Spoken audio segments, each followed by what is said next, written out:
What's the deal, family? Welcome back to the channel. Today we got another banger for y'all, man. So look, we got Making the Case, 1972 Lakers. About to run this out one time for the one time, man. This is my second to last team. The final team will be the 2017 Warriors. So make sure to go check that out when it drops, and also make sure that'll be later this week. And also make sure to go look back on the rest of the teams I reacted to, and even the players. I did the players 2 years ago, so if you guys are interested in that one, go check that one out. But let's get into it. 1972 Lakers. I think this is the oldest team. I'm pretty sure this is the oldest team we gonna do. Or you know what? You know what? The oldest team was the 71 Bucks, but now we got the 72 Lakers. Let's get it. To win, right? But not just to win individual games. The ultimate goal is to win a championship. Of course, basketball is a team sport. Championships are won by the most complete, most inspired team. Every champion deserves credit, but the question on my mind is, who's the greatest team of all time? With apologies to Bill and Wilt, I have a list of 8 teams since 1970 that I want to look at as having a claim to that distinction. It is a loaded question, and one that I ultimately can't answer. Is it the teams that were frontrunners from beginning to end? The ones who were unbeatable at their peak? Maybe the ones who tapped into something special and overcame countless obstacles? There is no right answer. It's your job to make your own call, and it's my job to make the case. So today, I'll be making the case for the 1972 Los Angeles Lakers as the greatest basketball team of all time.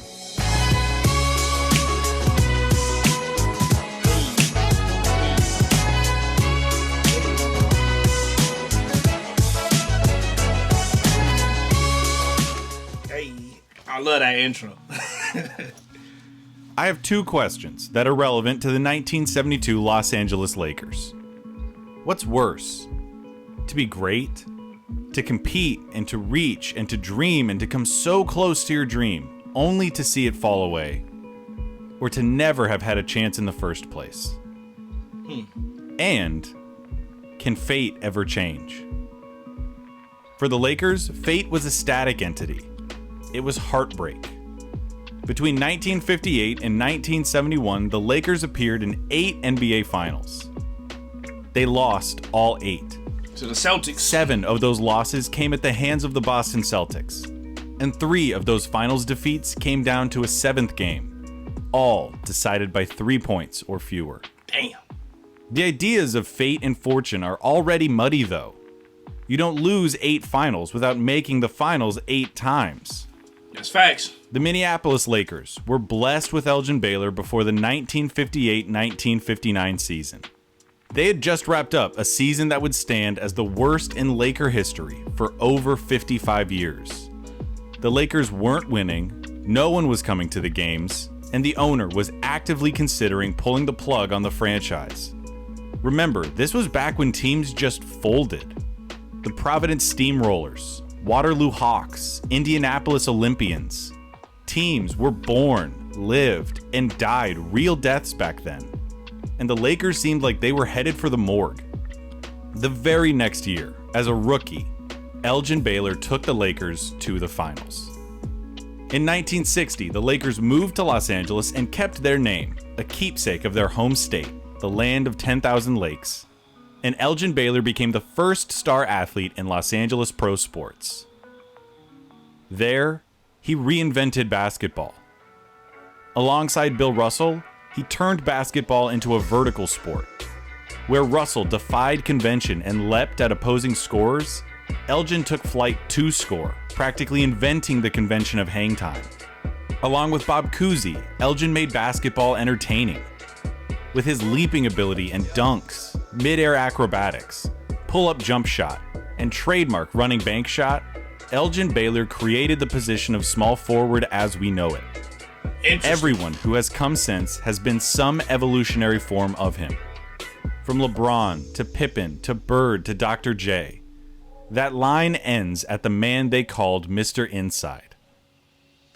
He changed the game, and in the process, saved the Lakers. For my money, the man deserves to be remembered as the most important Laker of all time. Interesting. Okay.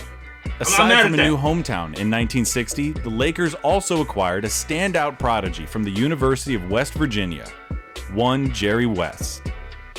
Jerry West soon developed into the perfect partner for Elgin, even earning the nickname, among many others, of Mr. Outside.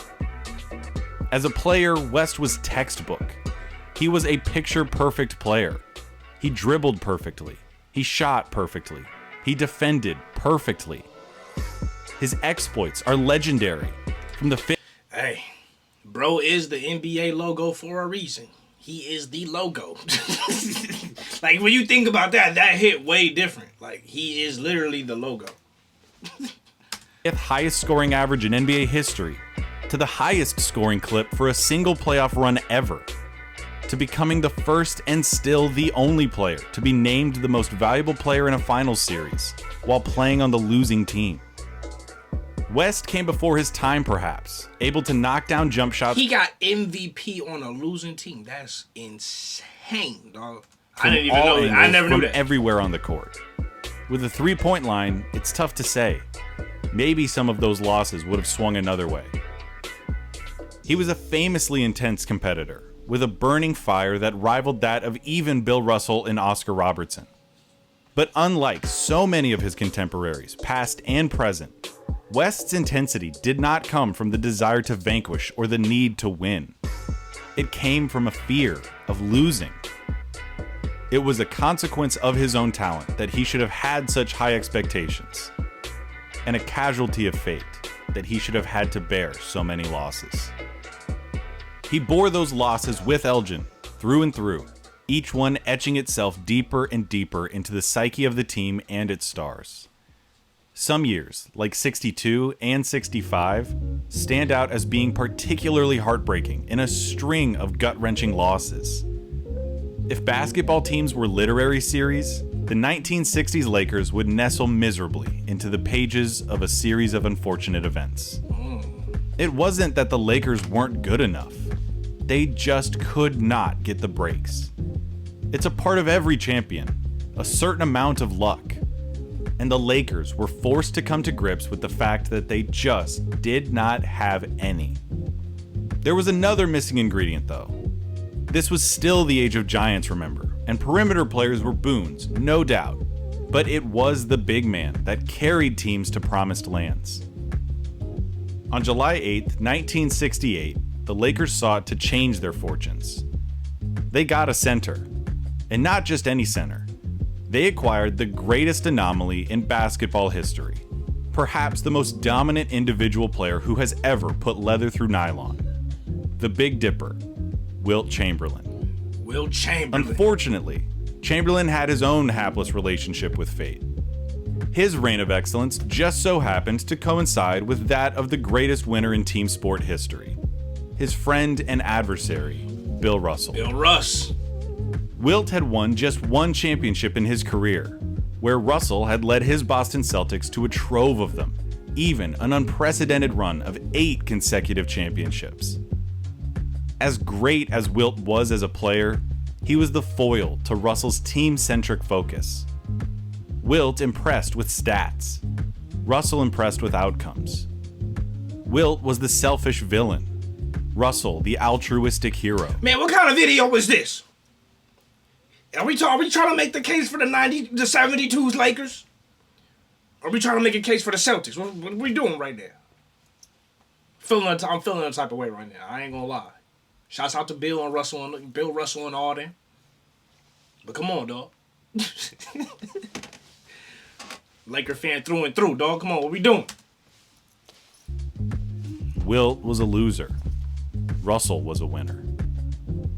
So it made only too much sense that Wilt should put on the purple and gold and add his considerable talents to those of West and Baylor.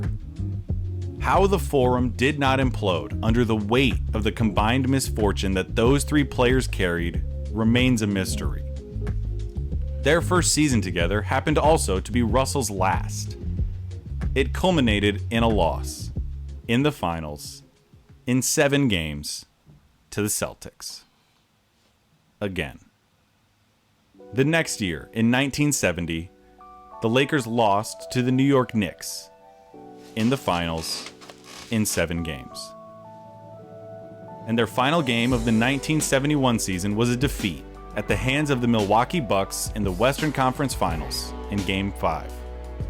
The young Kareem Abdul-Jabbar had emerged as the league's premier talent, with seemingly no equal to be found in all of basketball. The Bucks would go on to win the championship and stake their claim as the greatest team ever. Their opponents changed from year to year, but the antagonist to their story, through it all, amounted to and felt like nothing less than fate for the Lakers. They had to sit there and watch defining, generational, iconic moments happen right in front of them at their expense. They were doomed to lose. By the start of the 1971-1972 season, the championship window of the Los Angeles Lakers was closing, if it hadn't shut already. Elgin, West, and Wilt were all in their 30s. They had a rookie head coach, played in a powerful division against the Suns and the Warriors, with an eminent contender out east in the Knicks, and the next dynasty to be in the Bucks looming in their own conference. Their reign had ended before it ever began. Through the first 9 games of the season, the Lakers were 6-3. Nothing special. Following that 9th game, the most important player in Lakers history called it quits. Elgin had endured a number of serious injuries and been subject to a litany of surgeries throughout his career. At the age of 37, he just couldn't do it anymore. Damn, he was 37? Writing to the people of Los Angeles on Friday, November 5th, 1971, I had hoped to end my career after one last successful season.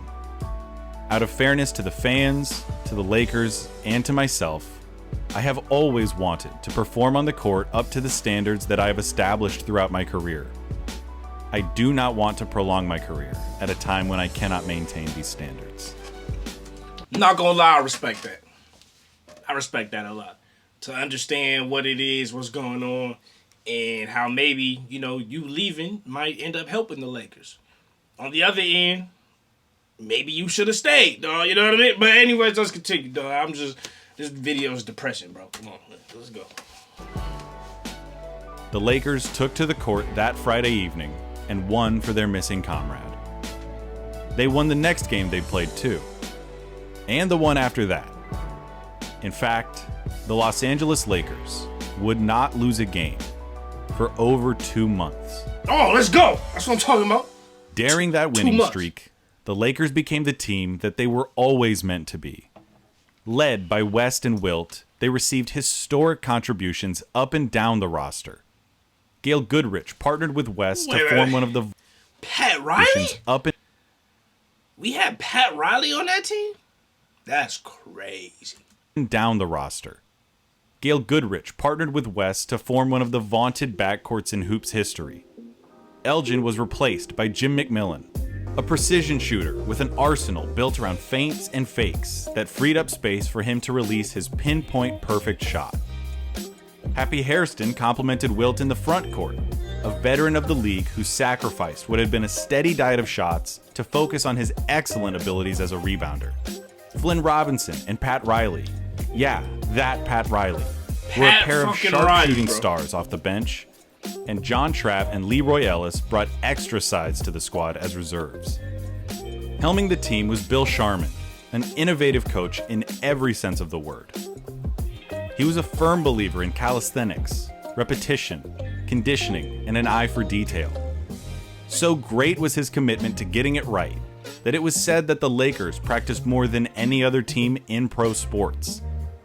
He convinced players, get this, to eat healthy and quit smoking. And on game days, Sharman required that his team be at the arena early so as to familiarize themselves with the various quirks and eccentricities of courts. The team didn't run... Yo, shouts out to Sharman, bro. He was like way ahead of his time. Because we talking about the 70s, bro. Even in the 80s, dog, like, a lot of players were smokers, drinkers, etc. Like, working out and being healthy wasn't really a thing, I feel like, until, like, the 90s. Like, then when the 90s came around, it became more of a thing, and then even more later on. Then, obviously, now with LeBron, it's like, that's like a standard now. But back then, That's impressive to do, bro. That's impressive to do just to even get players to even think in that type of sense. On any plays during these warm-ups, they just shot the ball, jogged around the court, loosened their muscles, and attuned their mentalities. This practice became known as shoot-around, and is now a staple in every basketball program. He was ahead of his time. At every level across the world. Yeah. The results speak for themselves. Now, there are a lot of famous streaks in sports. Richard Petty won 10 races in a row in 1967. Joe DiMaggio recorded a hit in 56 consecutive games in 1941. The UCLA Bruins men's basketball team won 7 consecutive championships between 1967 and 1973. The Oakland A's 20-game win streak was immortalized in Michael Lewis's outstanding Moneyball.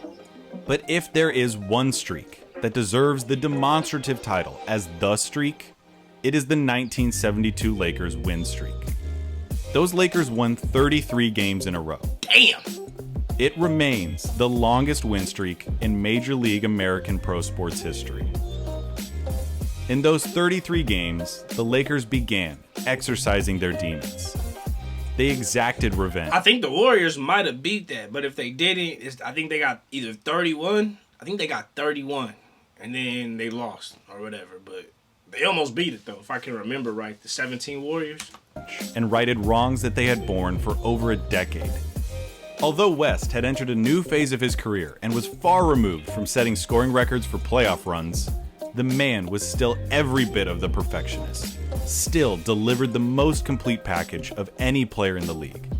I mean, by this point, West was the logo of the goddamn league. Crazy. He was the second leading scorer on the Lakers, separated by decimal points from Goodrich, and paced the entire NBA in assists. He finished as the runner-up for MVP and was as dangerous as he was experienced. There was nothing that you could put in front of Jerry West that he hadn't dealt with before. He could beat you on both ends, go to the hole, pick you apart from outside, control the tempo of the game with only a thought, and then, when he was inevitably double-teamed so as to save his opponent from embarrassment, he had evolved into one of the preeminent distributors in basketball. On an average night for Jerry West, you were getting 26 points, 5 rebounds, 10 assists, and first-team all-defensive stopping power. 26, 5, and 10 with defense? When the man was rolling and the game came down to the wire, you got to find out why they also called him Mr. Clutch. 26, 5, and 10 with defense and clutch points with no three-pointers. He might have scored more in other seasons, been the unquestioned leader, been a more intimidating athlete. But never did Jerry West contribute in a more total, all-encompassing way than he did in 1972. One of the beneficiaries of West's lauded talents was his backcourt mate, Gail Goodrich. Selected to 5 All-Star teams throughout his Hall of Fame career, Goodrich was LA's hometown hero. Born in Los Angeles, he attended UCLA and laid the foundation for John Wooden's dynasty, leading the Bruins to an undefeated championship season in 1964 and scoring a then record 42 points to clinch back-to-back titles in the 1965 championship game. He was a slick southpaw ball handler and a superb shooter who could abuse unequipped defenders and finished fast breaks with strength. Think Manu Ginobili with more minutes, more scoring, and a mop top. By 72, the lefty was hitting his stride in every meaningful way. Hey, shouts out to the lefties. Shouts out to the lefties out here, dog. You know what I mean? He led the Lakers in scoring, played all 82 games, and was the third best free throw shooter in the league. With West, the pair combined for an average of 50 points a game and belong in the conversation of the greatest backcourt ever. You couldn't ask for more from a pair of guards. And the guy that made it all tick, who brought the team together and made possible this turning of tides, was Wilt Chamberlain. For as long as Wilt Chamberlain played basketball, he was expected to win. He was Goliath. He towered over other players in size and reduced them to footnotes in reputation. He averaged 50 points a game for a season. He scored 100 points in a game. It was said that he once dunked a ball so hard that when it landed on someone's foot, bones were broken. Great players are often known. I don't know about that. You telling me you dunked the ball that hard somebody's toe got broke? I mean, maybe, but I doubt it. But I mean, people was playing in Converse back then, so maybe. You know what I'm saying? For being great adapters, capitalizing on the advantages of their eras. Wilt was different. He didn't adapt to basketball. Basketball was forced to adapt to him. Which is why his 1972 campaign stands out in a career of abnormality. For all of his accomplishments, the rap on Wilt was that he wasn't a team player. He was said to be incapable of suppressing his own impeccable talents in the name of fulfilling his team's needs. He'd won a championship in 1967, leading his Philadelphia team to a league record 68 wins in the process. But this triumph was seen as more of an aberration than an example. And even for those who did give the merit weight, it damned him even more. It proved that he could play team-first basketball, and his teams could win championships. Hell, they could win more games than any other team had ever won if he would just play the right way. Can you see where I'm going with this? 1972 stands out because it was a year where Wilt did play the right way.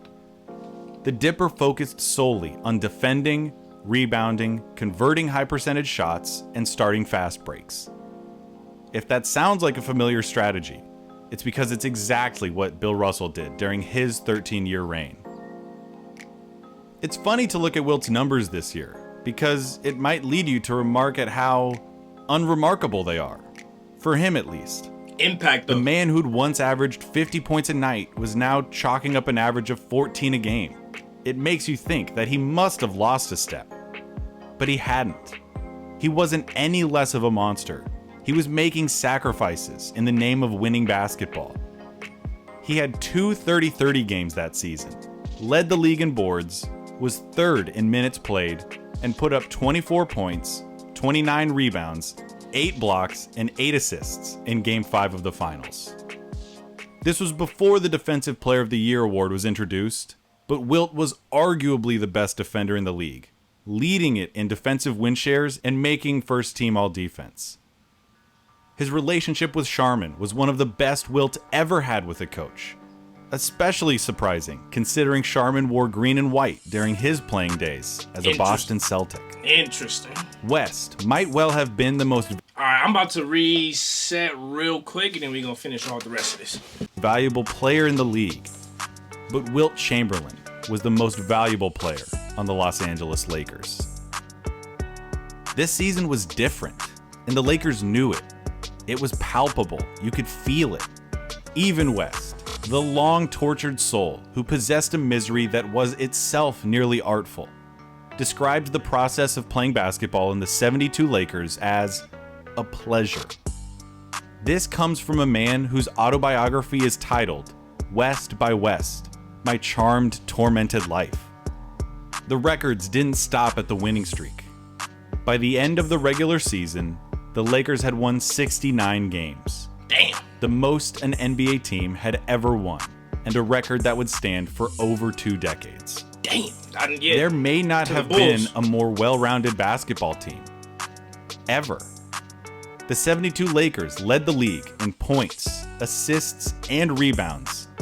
They finished second in both field goal percentage and opposing field goal percentage. Damn. They scored 100 or more points in 81 of their 82 regular season games. They maintained the highest point differential of any team ever.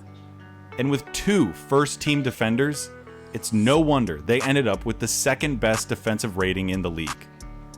Wilt's outlet passing opened up the floor and made the Lakers the most feared fast break team in the league. And in the half court, this veteran, disciplined squad executed set plays to perfection, shot with accuracy, and were at their best when the game came to them. They could scramble and improvise, solving puzzles on the fly. These Lakers played a timeless style of basketball, maybe the best quality a team can have in the discussion of the best teams ever. They ruled their season, but this team might have been better suited to a more modern era, especially one with a three-point shot. Their center converted 65% of his shots. They played at a frenetic pace. They might have been even better had they played today. A terrifying thought for a team that won 33 games in a row and finished with 69 wins. Again, the waters are muddy. This was a team tortured by fate for nigh on a generation. Is it fitting or ironic that they should have this transcendent season, one touched by nothing less than destiny? On the one hand, it must have seemed like this was finally going to be the year to get them over the hump. The year that they upend their lots and claim what should have been theirs. On the other, this collision course with history would have seemed like some perverse trap to me. I would have lost sleep over the idea that this would end up being the most elaborate trick fate ever pulled. A season unlike any other, used as a vehicle to deliver the killing blow. Another gutting, heartbreaking, soul-claiming loss. Did they lose? If this was going to be the ordained summiting of the mountain, it was going to be one for the rest of time. Likewise, if this was going to be only the most recent chapter in a story of ruin, its scar would linger in perpetuity. There was a mountain of evidence to illustrate fate's true intentions. It had never mattered before how good the Lakers' record was, how inspired their team was. Some of the most heroic, fearless, legendary performances in championship basketball history meant nothing. Fate had it out for the Lakers. To win this championship, they would have to do nothing less than defy the gods of Providence. They entered the postseason undaunted. They made quick work of their first-round opponent, the Chicago Bulls, with a 4-game sweep. They earned little reprieve with this victory, though, as they found themselves matched up against the Milwaukee Bucks, a 63-win team who entered the series not just as defending champions, not just coming off of one of the great seasons ever, but as the proclaimed team of the future. The center matchup between reigning league MVP Kareem Abdul-Jabbar and Chamberlain took center stage as the two Titans went to war. The series did not disappoint. It featured damn near everything. Singular performances, collaborative efforts, low-scoring blowouts, and high-scoring nail-biters. 3 games were decided by 4 points or fewer. The Lakers won all 3. Whew. With a victory in Game 6, LA punched its ticket back to the finals. Come on, man. They were met by the New York Knicks, a rematch of the 1970 finals. Here they were, the final step. The final victory that had eluded them for so long. Walt Frazier, what wow. could end up being the culmination of all the greatness, of all the competition, of all the reaching and dreaming and the falling short.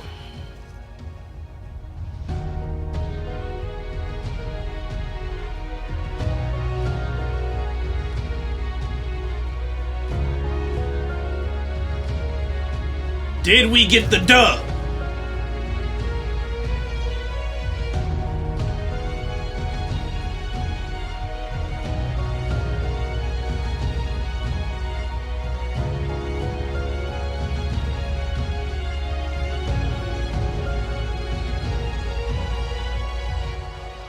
It took 3 days for the championship victory to really set in for West. Okay, we got the He dub. couldn't believe it. The season was over, and his was the team left standing. They'd done it. Gail Goodrich, the hometown hero, led the series in scoring. Wilt Chamberlain, the selfish villain, the moody individual, the loser, was named the Finals MVP for the most successful basketball team the game had ever seen. It took years. It took over a decade of contending. It took tears. It took courage and determination beyond measure to fall again and again, to contemplate the worth of the pain, and to fight again all the same. It took the greatest basketball team of all time to beat fate. The 1972 Los Angeles Lakers walked off the court as just that, the greatest basketball team ever. Beautiful video. And as champions. Let's go. finally. Yo, that was fire, dog. Hey, Clayton, bro, you got real poetic on this one, dog. You got real prophetic and poetic on this one, my boy. I like it though. There was a lot of hate at first. I was like, damn, dog, what kind of video is this? But it ended on the high note that we needed, man. That was it. The 1972 Lakers. Y'all let me know what you think in the comments. I'm still 0-1 Lakers and 96 Bulls. I mean, that's my top two.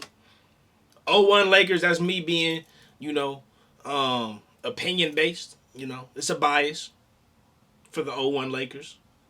And then my objectivity goes 96 Bulls. But y'all let me know what you think in the comments, man. Be on the lookout for the final team, which will be the 2017 Golden State Warriors. That should be an interesting one since it's really the most recent one outside of the 2001 Lakers. You know what I mean? So I will be looking at that in a few days. Be on the lookout. Give me more videos to react to in the comments. I love y'all. Appreciate y'all. Remember to keep it real. Real is rare. Real always reaches everyone. Next time. Peace.